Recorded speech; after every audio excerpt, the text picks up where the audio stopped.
难道赖桑也要给自己抹红了吗？大公司吞并小公司是要谈条件的，他能讲，我们可不能。但我们谈可是坐牢论，因为我们如果细就并购论，那这背后不就变成说你可以谈了吗？国民党的9·2共识，民众党的两岸一家亲，他都把它打为所谓的卖台论啊。那你能谈不就也是一种卖台吗？马英九是台独教父，蔡英文是统派教父，赖清德可能是统派之神啊。并购论很可能是出自曹兴诚，吓死！大陆很多人开始看蓝营的乐子。如果说赖桑跑出来说我也可以谈，我也可以爱国，那到底蓝营的生态位还剩什么 ？Ladies and gentlemen, welcome the host. 大家好，我是来自宝岛的历史哥李一修。大家好，我也是来自宝岛的陪你一起看世界的王骁，欢迎收看视频播客。宝岛连线，很感谢大家哦，上次非常热情的支持啊。那2支呢影片在 B 站呢都破了100万，然后在 YouTube 这边呢热度呢也是相当的好啊，也很感谢大家呢因为我们谈的这个议题比较硬核啊。那今天要来聊什么呢，肖哥？对，今天呢这个话题我其实是非常感兴趣，因为啊刚刚过去那个520嘛，在大陆呢，对吧？我们肯定是当一个节日来过，但是在贵宝地啊，地区领导人的一个就职1周年的这么一个时机，赖桑发表了一个看似平淡如水，好像很没有内容的一个1周年演讲，但是呢，由于它的平淡如水，由于它的没有什么内容，这里面可以解读的东西就太多了。而且他这个演讲的这个前后脚，他不又接受了一个自媒体的这么一个采访吗？他在里面抛出了一个公司论，什么大公司吞并小公司是要谈条件的，这让人不免产生遐想，难道赖桑也要给自己抹红了吗？所以今天我觉得这个话题我一定要跟你聊一聊，因为我非常好奇，就是说他这个心路历程的转变怎么这么突然？他能讲，我们可不能讲。那我们在谈并购论的话，那你就不是并购论，你可是坐牢论哈。这个当然没那么严重啦，不过大概你就要被青鸟又出征了。青鸟呢，我给大家讲，就是清德的鸟，好不好？所以当然大家就很清楚了。其实他在当天创下一个记录，就我们历任的领导人以来。如果从民选开始，李登辉、陈水扁、马英九、蔡英文到赖清德，他据媒体统计应该是第一个必谈两岸议题，而且只字未提的。当然520不一定会有讲话，要看当时的政经形势。但有讲话，人家去统计发现，怎么可能不谈两岸？但大家都知道啊，赖清德赖桑他就是最爱谈两岸的，他还没上台就在玩两岸，一路玩到这个现在啊，所以不提这就是怪嘛。那从我们历史学来看，有的东西突然没有，那就是变相一向是在看脉络的时候非常重要的点。这里面当然有很强烈的政治操作，而且比起给谢金河这种老派媒体人采访，或者是他非常异于常人的不给大媒体采访，而是给了一个这么小众的播客 YouTuber 来采访，本身就很怪。可是就是在这个场合里面，他讲出了非常多惊天之语，包含刚才肖哥所提到的大公司小公司并购论。那反而在520无聊到爆炸，就基本上他化身交通部长。因为台湾最近有很严重的老人撞人事件，我甚至都觉得这可能是个恶性撞人事件哦。而且大家别忘了这个播客他是一个 LGBT， 他结婚的时候是蔡英文跟萧美琴联手证婚啊。这咖位至少在他的圈子里面是大的，当然在我们这个所谓中间或者是非绿的圈子里面，他的影响力确实是小的。可是这就有趣了，因为赖桑上台的时候，基本把他的党部中央过去挺蔡英文的系统的清除了个差不多了，他竟然去给了这个敏迪选读访问，代表说这播客可能也有头扯的状况，他应该想培养自己的一个所谓的自媒体或自己的网红。有人就戏称说他大概放弃了台湾2024年时政类第1名的89。100万网红你不用，你用个8万网红，哎呀，这到底是怎么回事呢？我们台湾说堆心瓜捶心肝、捶胸顿足的大概是8、9吧。那另外一个捶胸顿足的可能是黄伟汉啊，这个为什么呢？弹幕自己品，很有可能这个赖桑的秘书说，统座，咱们找什么人来接受来对您进行这个专访呢？然后这个赖桑说8。然后结果这个秘书就说好，我去找那个只有8万粉丝的。有可能，因为2个体量差距实在太大了。而且另外他还接受另外一个媒体，日本上一代的天团阿拉西。这个阿拉西相当于台湾以前的 F4，虽然我们 F4已经解体了。当然你说殷景祥这个偶像怎么会跑来做主播采访呢？因为他以前其实就主播出身，然后他现在也确实都跟日本的这些新闻电视台有一点转型的味道，或者是多角化经营的哈。那最有趣的是，这个殷景祥把自己扮的跟赖清德长得好像啊，所以很多人也许在思想当中觉得赖桑是不是日本人的这个印象呢？就好像被坐实了。不过我这边要辟谣一件事啊，因为萧哥节目我们绝对是讲实话的，赖桑绝对没有任何日本人血，然后再来，他本身连皇民都称不上，真皇民后代是李登辉，因为他真的是叫做眼里正蓝，是真的。皇民这事情是有皇民证的，这个是历史的东西，我们不能乱胡乱。有皇民证才是皇民，但皇民证是不是日本人？也不是，日本人就是不承认台湾人，他就可以钓鱼嘛，对吧？这里是题外话，先岔开。但有兴趣我们再来再开一个坑啊，对，以后再来说。在下一个层次就是说，除了520之外，他到底释放了什么讯息呢？第一个，520里面他只字不提两岸。怪的点就是在于说，如果你对应他在米迪选读所说的这个并购论的时候，你会发现一个很有趣的现象。就520他极力的想展示自己是一个经济的带动者，然后叫大家别慌啊，我们政府都做好准备了。可是如果结合前面的话呢，他要展示出他不是一个 trouble maker， 而是他是一个和平的爱好者。我想这是他想要具体传输出来的讯息。可是为什么他要这样做？因为我们如果细就并购论，大公司要并购小公司，你也得提条件啊。那这背后不就变成说你可以谈了吗？那能谈？请问他在同一个米迪选读里面所提的国民党的9·2共识、民众党两岸1+7，他都把它打为所谓的卖台论啊。那你能谈不就也是一种卖台吗？这就是他为什么翻车的一个原因，而且他翻得很大。然后我再提一个细节啊，当他讲到这个并购论的时候，他是眉飞色舞，所以我非常认定，我想肖哥有看那一段，他绝对是自己想出来这一段，而且他觉得很厉害、很屌，我超厉害。我讲，然后很好玩了，后面他紧接着提了所谓的两岸互不隶属论，就是 PRC 跟 ROC 互不隶属这个说法，然后他是被剪辑的，剪很大，因为呢他手上一趴举在这里，下一趴竟然放在上面。那我想我跟肖哥都是做自媒体的专业嘛，如果我们今天在多机的情况之下，我要顺稿过去，我不要让你发现，我是不是一个卡切过去，主持人再一个卡切回来防着，我声音不断，根本不可能露馅。他不是他就那个卡一个卡到底。好，问题来，他为什么要让人家知道他在切？他肯定前面又嗨了，不知道讲了一大段什么，而且很多人说他是不是照稿念？520绝对100%照稿，而且念的脸很臭。可是，在敏迪选读里面，在这个播客的节目里面，他是讲的眉飞色舞。可是他到底在讲所谓的互不隶属论之前，他到底讲了什么？我们不知道。但我认为就是嘴瓢，就把两岸又讲成两国嘛。但是后来发现不能这样讲嘛，所以把它剪掉。好，如果这个推论是真的，然后再加上520他都不讲两岸，那他又想创造和平可以谈的一个对话，这不就符合现在川普他们 MAGA 派的一个特质吗？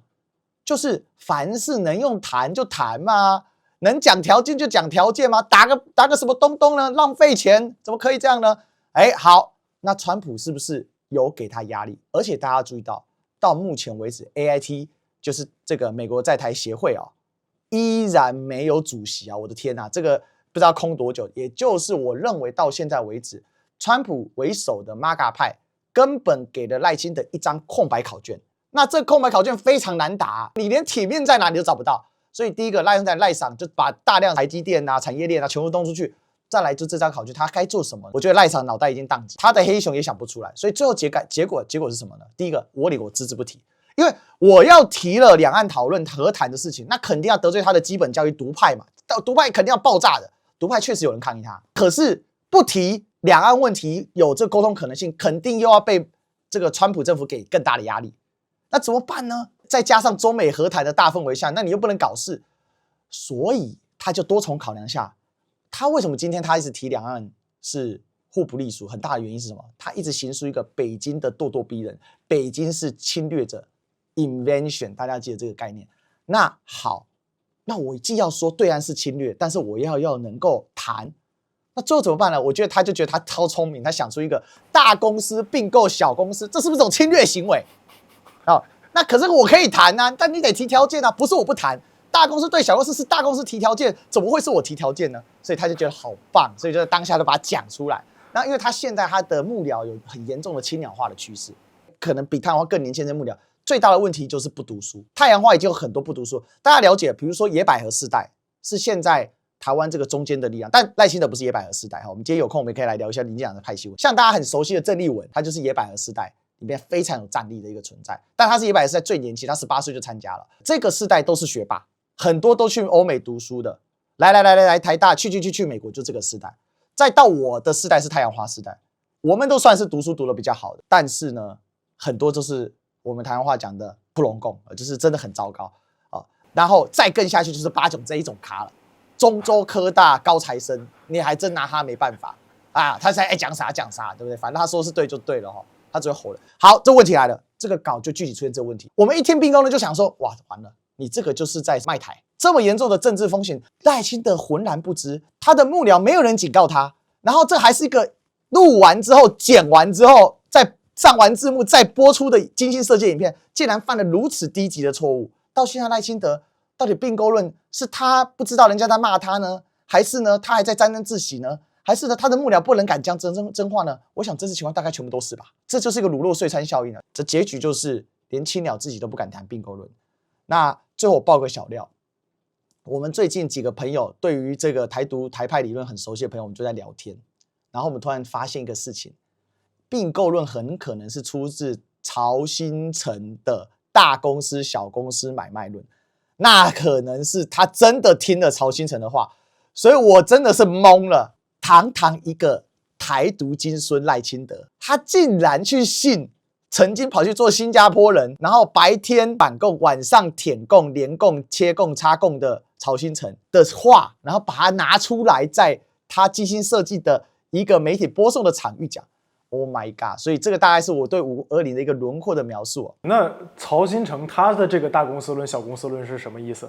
简单来讲，他那时候还是统派的时候提的。哦，好，就是说两岸可以谈嘛，那我们可以把公司合并在一起嘛，那不就是并购论了吗 ？OK， 这很恐怖啊！我觉得赖赏他最大的问题是他的盲点很强，而且他本职学能不行嘛，因为虽然他是医师。可是对比另外一个医师很认真的是柯文哲的话，我觉得有落差。而且其实说真的，柯文哲刚从政的时候，那也是错落百出啊。柯文哲到被关之前所提出来两岸理论，在我一个严格的审视来说，都还达不到一个非常理解两岸问题的高标的水准。它比较像是说给予一个模糊的框架，试图呢在不讨论9·2共识的情况下，让两岸有一个共同的基础。那我们也知道，其实就北京方面来讲的话，只要你继续承认。两岸，甚至你不用说到政治上的中国人，你只要讲中华民族，甚至都可以给予一定的空间，你只要带着善意就行。因为我是一直认为啦，不管是大陆的民间或者是官方啊，都还是在不断摸索一条和平道路，而且台湾也是有一群人，包含我，就是希望有一个和平的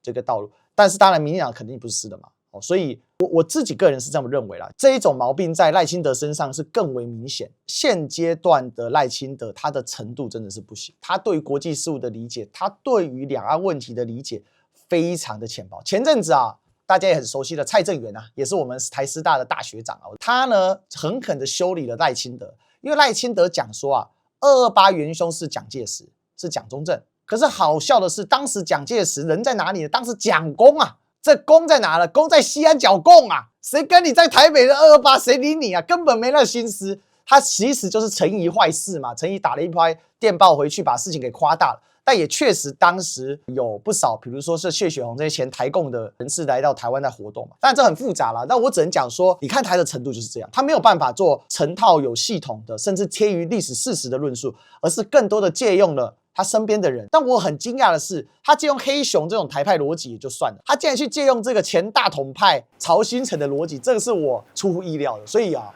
有的时候我们就讲，马英九是台独教父，蔡英文是统派教母，可是赖清德可能是统派之神啊！我觉得他不只是赖神啊，赖统神啊，吓死人！所以回过头来说，赖清德的本质跟他的特质。我个人认为，对于台湾相当不利，因为他确实对这些问题的细节、只言片语，对于如何做一个称职的领导人这件事情，他要先了解他头上所背负的是2300万人的这个身家性命安全，可是他并不是那么在乎这件事，所以我个人认为说，他在这些理论里面，他几乎是转不出去，这个也是对赖清德来讲他很大的一个问题。当然，我也想借一步来问一下萧哥的部分，你观察到的。就是大陆这边对于赖清德的看法，尤其520这样的表现，还有并购论，我想在你们网上大家也讨论的很多嘛，发生了什么样的一个变化呢？尤其520之后，还有就结合我们上次印巴大空战，我觉得是这样的。首先，我们从几个角度来讲，我自己可以总结这么几个角度。第一个是说，官方因为赖清德本人已经其实相当于有一个定性了，这是一个搞这个台独分裂的这么一个政治人物，所以说官方肯定对于他的这些种种的言论，一方面我觉得在表达上面，官方是不会去接纳。但是会不会去研判，会不会去研究赖清德是否在发生一种政策上的转变？他到底是因为害怕了美国，导致他需要说一些话过关，还是赖桑本人可能通过这种剧烈波动的国际形势，导致他内心开始发生激烈的震荡，导致这个人，你说身心俱疲也好，心理崩溃也好，心理防线崩溃也好，开始想要给自己找后路。我们不知道，但是这是两种不同的可能性，对吧？一种是需要过关，一种是可能他自己开始发生转变了。这个我们可能是需要留待后面去观察。但是这两种可能性都非常有意思。然后这是第一个。第二个，其实与其说大陆的民众很关心赖清德本人，倒不如说大陆地区的舆论，其实我们很早就已经把绿营这一块做了一个定性，打了一个标签，所以不会去过度的探讨他们的情况。如果说从网民的角度来讲，从网民的角度来讲，不会过度去讨论绿营，说他到底是不是要怎么样，反而你知道吗？很多人开始看乐子，看谁的乐子？看蓝营的乐子。有意思。如果说赖桑跑出来说我也可以谈，我也可以爱国，那到底蓝营的生态位到底还剩什么？蓝营的生态位到底还剩什么？你不觉得这一点其实更好笑的吗？因为你知道吗？从大陆这个角度来讲，我们这一代人我是这个90后，小的时候，我第一次关注台湾的政治是看凤凰卫视陈水扁。陈水扁当时要他快当选之前，那么当时两岸的这个局势是非常不稳定的，大家都在讨论。那个时候我小的时候就已经有人讨论说两岸之间会不会爆发武装冲突。但是你要知道，那个时候中国大陆我们在你说武器装备上面，你说在这个国际经济的水平上面，科技技术的水平，生产力等等等等，没有到今天这种程度。所以那个时候整体来讲，我们相对来说有意志，但是呢又有点压抑。就会觉得要出事了怎么办？因为很多人还更是希望说我们继续搞这个经济发展，没错。然后呢，大量的人把希望寄托在蓝营上面，甚至呢，很多人直接在讨论蓝营的时候就说，你不管到底是合理的分析还是自我安慰也好，比如说什么说连战、马英九的这个宋楚瑜他们的祖辈都是来自于大陆的，他们肯定是对于和平统一是有这个期许的、有希望的，但是。后来在马英九上台之后，马先生几件事情，虽然说你说他开了这通那通，然后呢两岸之间的交流越来越频繁，可是有一件事情是大陆人民耿耿于怀的，就是这个教科书的问题。你这么强调中华传统，这么强调传统文化，然后呢，虽然说那个时候两岸之间你说经济交流也不错，然后呢可能两岸的政治交流也不错，但是在文化上面是有点摩擦的。因为他启用了一个叫龙应台，龙应台在文化界上面来说，他做了很多的那个文化公示，就是他把当时解放战争，我们这边叫解放战争，可能你们那边叫国共内战，他的那段的历史叙事进行了一个以老兵角度或者台湾角度的重新的演绎。他那时候出的那本书非常有名的《大江大河》，那本书对于那个大陆的很多文化界的冲击是比较大的，然后对我们这一代人也是有一定冲击力的。因为他这个人聪明在哪里呢？他不单单是写这种历史，他把政治理念包装在历史里面，包装在文化里面，把这个台湾打造成了一个温情脉脉、含情脉脉的这么一个形象。然后呢，从马英九的那个马先生这个角度来讲呢，他又当时推出了一个叫做，他把繁体字起了个名字，起了正体字。对，这个是蛮牛的一个文化操作的。其实你相对于简体字来说的话，只存在繁简嘛，对吧？这才是反义词嘛，对不对？我是正，那你岂不就是歪体吧，对不对？对，殊不知简化文字的这个工作是整一个从清末民国时期为了普及教育而在不断推动的这么一个政府工作或者全民的文化教育工作。但是由于等等这样的情况，所以说这个是给我们留下了一些印象。但是你要知道，哪怕在那个时候，两岸之间的文化交锋还是基于在大家彼此认可彼此是中华民族。但是到后来进入了蔡时代之后呢，然后整一个蓝营的操作就越来越令人看不懂。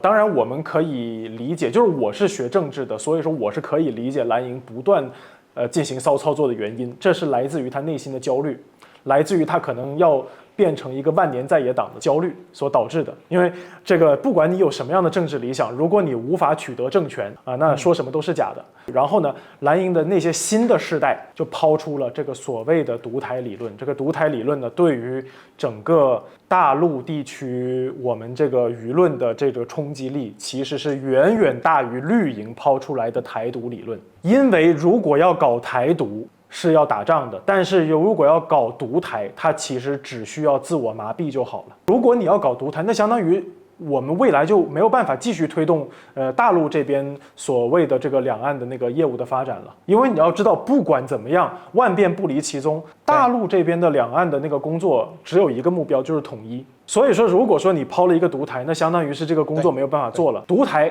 那就相当于我给你让再多的力，什么经济利益、政治空间、国际空间等等，结果你最后是用来干什么？用来包装你那个所谓的独台理论。而这边台独就打仗，搞得好像这个路没有办法走了。所以你看今天大陆地区我们在进行两岸交流的时候，变成了很具体的事务交流，不再是轰轰烈烈的政治交流。比如说怎么样设计台胞证，比如说你台湾人如果想来大陆发展，我给什么样的政策。如果说这个对岸有一些具体的城市想要搞一些交流，那我们可以搞双城论坛。但除此之外，像当年马英九时期那种轰轰烈烈的政治交流一去不复返。而到了今天，如果说赖清德突然抛出了这个所谓大公司小公司论，他相当于反而他在一个已经被堵死的政治目标或者政治话语体系里面，他给自己打开了一个口子。虽然说这个口子肯定大陆方面还是不满意的，对吧？你什么大公司小公司，本来是一家公司，怎么变成了大公司吞并小公司？你说吞并这个话语就是不存在的，这在大陆方面是不可能接受的。但是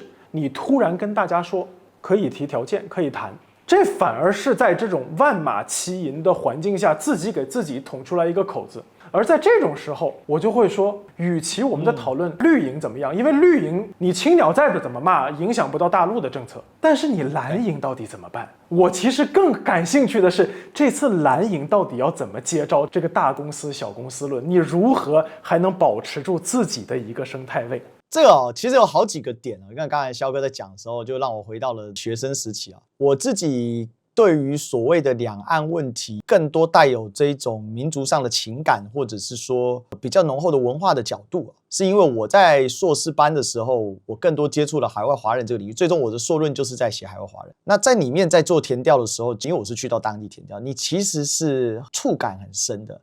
那这触感里面其实就有政策面的，也有实际面。政策面的就是比如说马英九在当时推动的所谓政体制，还有具台湾特色的中华文化等等的。我们台湾有个侨务委员会嘛，他去推动这个事情嘛。另外是什么？就是因为这样的推动，所以也会有更多的去介入到了当地的华人社群，他们怎么样重新建构自我的文化认同。那我记得有一场非常深刻印象，是有这个侨领邀请我去参加一场同源会。华人同源会呢，基本上针对的对象一般是更早去的华侨的后代，因为你要了解，当时去挖矿的他的文化素养会比较低，那主要是劳力数，所以他们的后代在中华文化的保持上面就会比较弱，最多可能讲个广东话，或者是当地可能看他是哪里的人比如说他是台山，他就讲台山话之类的，可是他的 first language 就是他的第一语言或者 mother tongue， 他就转成英文了。可是我在里面触动很深的是说，他竟然有个老先生上去讲，一直讲一直哭。他说为什么？因为他把他爸爸的骨灰坛背回去他们老家，他们家是客家人。他说他从跨进土楼开始，他的画面就是他爸爸告诉他他的家乡长什么样子。他就一直哭，一直哭，一直哭，他好恨自己不会讲 Chinese， 真的是很有触动。从那个时候开始，其实因为我自己家庭背景是比较台派，很深刻的这个深绿背景，所以我突然有个二元性质。所以当然肖哥在讲那个时候，这个就是今天马英九为什么被他诟病的地方。这些海外华人在海外说，你马英九丢了这么多政策出来，可是你的经费在哪里啊？没给钱啊！大家连个活动全部都自己抖内啊！比如说正抵制书法大会，笔墨谁出，砚台谁出？侨委会官员没钱啊，他只能来干嘛？送个水。笔墨砚台在美国也不是个便宜货，还得从台湾成批进口，这些成本也不低啊。那你怎么去弄呢？但当然办活动肯定不是有笔墨砚台，还有很多的。大家靠热情之声，你能撑多久？志工是不可能无限制消耗的。对应你看同源会当时这个样的状况，而且两岸那时候叫做外交休兵嘛，所以其实对美国华人的工作几乎是没有什么政治性开展，基本只是保持着一个协助的角度。比如说你在美华人或者是北美的华人，你要回去寻亲干嘛认亲，我们帮你打个管道沟通一下。那除此之外没有很强的政治对垒，也不会要求当地的侨社要挂5星旗或者是挂青天白日旗之类的这种对应的，那就是一个这样的一个背景。所以你呼应到那个时期是这样，而当那个窗口错过之后，你想那个时期是12年左右吧，我就10几年去了嘛，那现在又是什么光景呢？这是第一个，我觉得两岸之所以在文化上被梳理，确实你讲的没错，马英九在大陆的视角里面，他会负上相当的一个责任。在我们的看法，确实，那我觉得不是只是课纲的问题，更多的是具体执行的时候。但你说完全怪马英九吗？确实他是投他必须总集成，但有一个点是什么？他为了要做所谓的全民总统，所以他的巨大代价就是在他的政府体系里面有一大堆不是他能够指挥得动的人，而他也不愿指挥这些人，这个是一个很大的一个问题。可是大家都知道，全民总统啊，终究是梦幻泡影，有其名而无其实啦。那你最后你就会在政治上付出巨大的代价，而这个代价到现在国民党还在付，这是一个很深刻的问题，因为你的根被刨掉了嘛。现在靠的是什么？现在靠的是因为民众党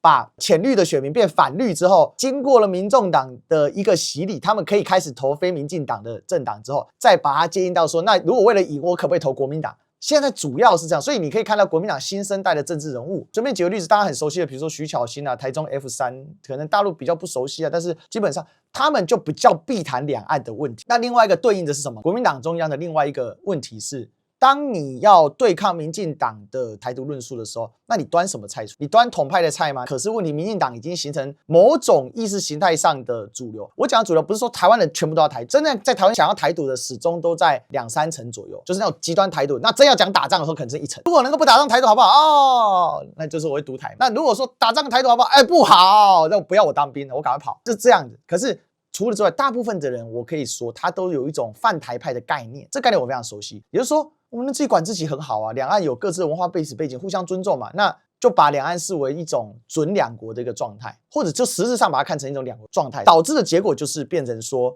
国民党要在这样的一个氛围里面生存，它很困难。而国民党最大的问题就是，他自从孙中山之后，你几乎找不到一个真正的理论学家，这是一个很可笑的事情。哪有创党总理是唯一的理论学家这种事？但这个党就发生这种事，然后再来实践家是蒋经国。蒋经国在台湾所有的建设就是按照孙中山的逻辑嘛，什么北部大港、中部大港、南部大港、交通啊，其实大陆现在也是很受孙中山的那样的思维影响。要想富先修路，这不就孙中山当年他跟袁世凯讲的？哎呀，我告诉你啊，我做个铁路部长就好，我到处修铁路，我要做孙铁路，孙10万啊，修10万公里铁路啊之类的，诸如此类。但是我要讲的是说，在后面他是没有理论家的，在没有这个理论家的这个状况之下呢，而且理论家要有实务型的这个对接，他才可以成。比如说我们讲意大利统一三杰马志尼，他就非常能够把理论去煽动人心，然后去让加富尔或者是加里波第他们有一些可执行的一些具体的一些概念。所以讲到这里，你就会知道国民党困境在哪里。好，那肖哥问的这个核心问题就出来了，国民党在实操上要怎么应对这个呢？我认为一个字，逃多远啊？另外一个就是我不要证明我有什么理论，反正我只要能证明你民进党是错的，好，我就对了。这也就导致说，国民党在选举当中呢，地方的选举它还 OK。所以你看哦，国民党连续2次地方大选是赢到不能再赢，赢到吐了哦。18年甚至把高雄都攻下来了，只是因为韩国瑜在战略布局上的一个措施，所以导致高雄又掉了嘛。但是呢，22年是赢得比18年更夸张啊。台湾有所谓的6都嘛，6个直辖市，里面剩台南跟高雄这个铁板的是民进党的，实际上全部丢光光啊。而且台中整个蓝化，这是也是非常扯淡的事情哦。因为台中过去被我们称为摇摆州啊。那在卢秀燕的几年执政下来，立委越来越懒，甚至已经跨过我们台湾的一个分界线叫浊水溪嘛。既然在云林都攻下了一席，而且云林县长竟然是蓝的，张丽善他是张家，也跟韩国瑜家族有很大的关系。好，所以大家了解到说，因为是可以充分证明民进党错，因为民进党真的很烂。可是问题是，当你打到一个中央层级，你要讨论两岸问题的时候，那你就不可避免的，你说他错，那你总得就对呀、啊。这是问题，他实施的是逃。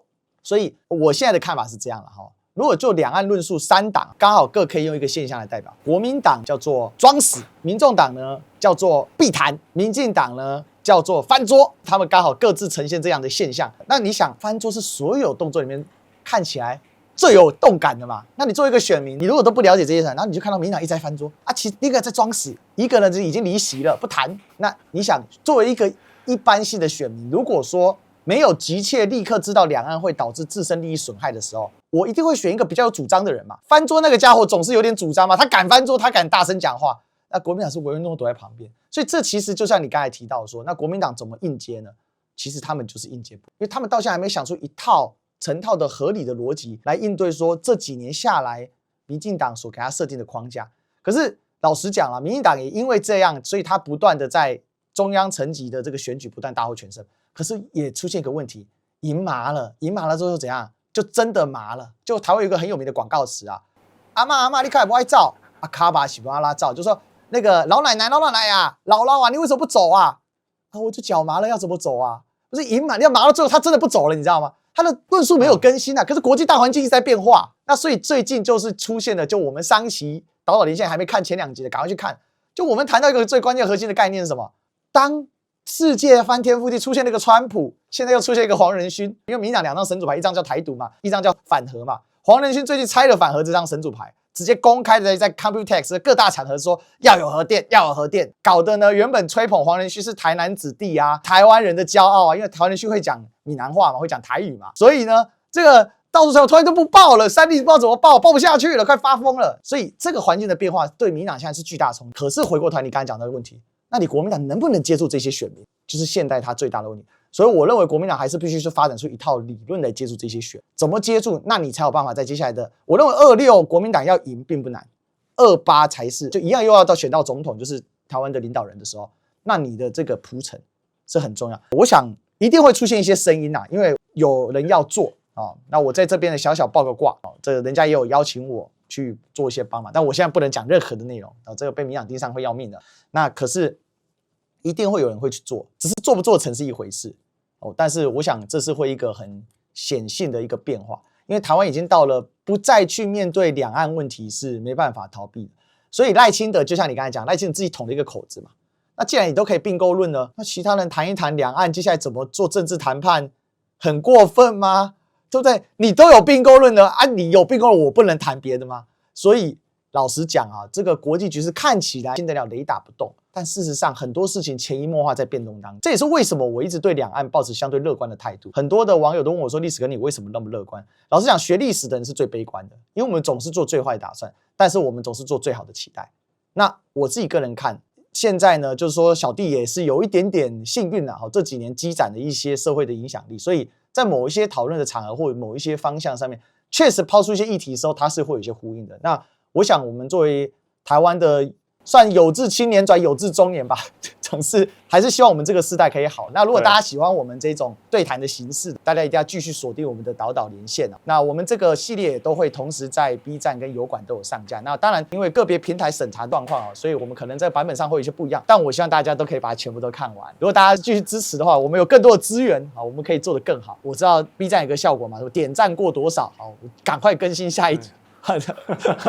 不保更，但是希望大家加油。是的，也非常开心今天能够有这个聊天。然后呢，如果说大家对于我们所聊的话题感兴趣，然后呢，对于台湾地区、对于国际上面有更多的话题想要听，那么也欢迎各位在评论区补充干货和故事，然后呢点菜，我们呢也会随机去抽选话题进行一个讨论。也欢迎大家可以点赞、关注我还有历史哥的频道。那么我们下期也一起去岛岛连线。如果今天有多一点点了解这个世界，来播变得更强，记录下这一刻，祝大家变得更强。那我们期待下次一起超越极限，变得更强。我们下一期岛岛连线再见喽，谢谢肖哥，拜拜，拜拜。